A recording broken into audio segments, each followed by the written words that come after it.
সুপ্রিয় দর্শক, আজকের এই পর্বে থাকছে শীতের খুবই মজাদার একটা পিঠা, যেটার নাম হচ্ছে তেল পিঠা। আমরা সবাই খুবই পছন্দ করে থাকি, তাই আপনাদের জন্য নিয়ে আসলাম কিছু টিপস অ্যান্ড ট্রিক্স। চলুন দেখে নেওয়া যাক। প্রথমে নিয়ে নিলাম 2 কাপ চালের গুঁড়ো, তারপর নিয়ে নিলাম 1 কাপ ময়দা, যেটা বাইন্ডিংয়ে হেল্প করবে। চিমটি পরিমাণ লবণ নিয়ে নিয়েছি, যাতে মিষ্টিটাকে ব্যালেন্স করতে পারে। তো আমি অফ স্ক্রিনে সলিড গুড়কে আমি সামান্য পরিমাণ বা পরিমাণ মতো গরম পানি দিয়ে গলিয়ে নিয়েছি। এই গুড়টা আমি অনলাইন থেকে কিনেছি, আমি পেজ লিঙ্কটা দিয়ে দিব ডেসক্রিপশন বক্সে, আপনারা দেখে পারচেস করতে পারবেন।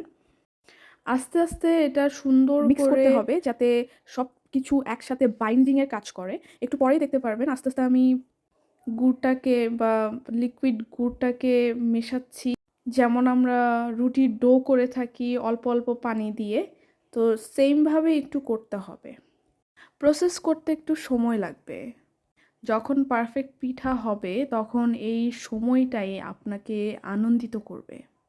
এই প্রসেসটা ফলো করেও ভাপা পিঠা করা যাবে। যারা যারা ভাপা পিঠা পারেন না তারাও এই প্রসেসটা দেখে শিখতে পারেন।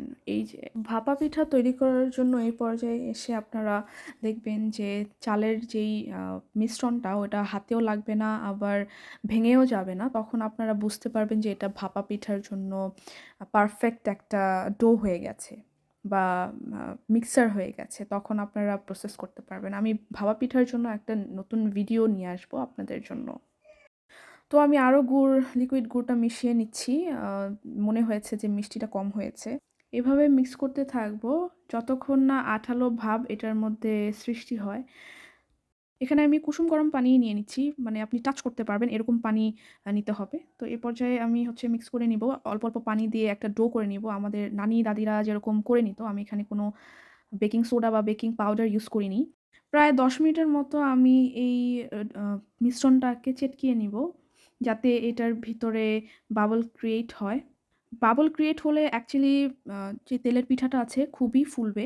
আমি স্ক্রিনে দেখিয়ে দিব। পারফেক্ট ব্যাটার চেনার উপায় হচ্ছে বাবলগুলা উপরে হয়ে আসবে। তারপর কিছুটা মৌরি অ্যাড করে নিলাম। পরিমাণ মতো তেল দিয়ে নিচ্ছি। আমি এখানে 1/2 কাপের মতো ব্যাটার দিয়ে দিলাম। আমি সাইজটা ঠিক রাখার জন্য এই কাপটা ইউজ করেছি।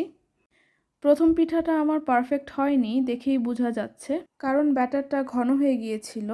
তারপর আমি অফ স্ক্রিনে কিছুটা পানি অ্যাড করে নিয়েছি, অল্প পরিমাণ পানি, যাতে ব্যাটারটা একটু হলেও লিকুইড ফর্মে চলে আসে। এরপর আমার দ্বিতীয় পিঠাটাও বেশি একটা ভালো হয়নি, তৃতীয়টাও আমার ভালো হয়নি, চতুর্থটাতে ভালো হয়েছে।